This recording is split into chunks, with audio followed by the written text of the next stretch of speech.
U.S. couples seek separate bedrooms. Look at this story.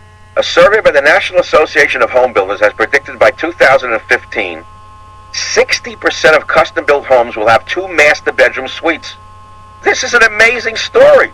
The quest for better rest is behind the trend, as experts say the lack of decent sleep can cause marital tension. The option of having separate rooms has often improved marriages, they say. And they're not calling it separate bedrooms because people are embarrassed to admit it. They call it a flex suite to avoid any embarrassment. And it says the trend is not restricted to the upper end of the market. They say that with the practical necessity of snoring, nighttime visits to the bathroom, children, shift working, couples are often deprived a good night's sleep, so they're having two separate master suites. Let me tell you a little secret about that. It's only the poor who sleep in the same bed for their whole life, generally, and not everybody, don't get me wrong. It's a mark of poverty to have to share a bed with someone your whole life. The fact of the matter is, if you study the history of this, let's start with the royalty. They never shared the same bedroom, never mind the same bed. We're not talking about in the beginning phases when they're in the 90 days of marital heat. That's an understood fact. The 90-day period is over after 91 days, according to every study that's ever been done. 90 days of insanity, by 91 days already it's over. It goes on to a certain extent, but after 90 days you have to live with this person. So first it starts out as twin beds in the same room, very close to each other with a little nightstand. Then it's not so much twin beds, you get the bigger beds in the same room. Then if you have a little money, it's two bedrooms. That's how it works. But that's the fact of the matter. There's no shame in it. You can still get together when you want. But you have two different lives, two different minds. Why do you have to share every second in the bedroom? What, that's some sacred place to be there?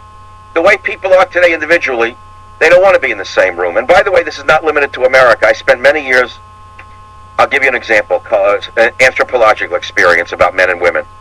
In Fiji, let's go back to the years I was going to Fiji in the village. And this is a delicate subject. The men had a men's house and the women had a women's house. And when the women went through their monthly cycle, the women went into the women's house with the other women. The men didn't want to be around them. Now, what does that make the men in Fiji? Does it make them sexist? Does it make them whatever ist you want to call it? They know from their culture that they didn't want to be around the woman at that time for whatever the reasons were.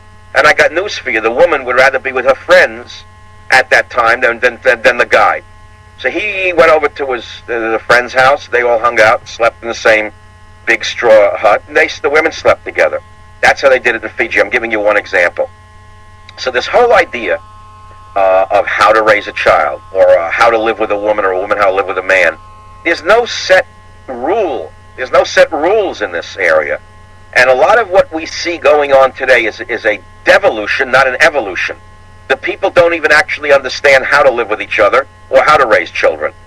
And what they always do is try the liberal methodology in every case on the natch, and they think that by going on the natch with liberalism it's going to work, and it often doesn't.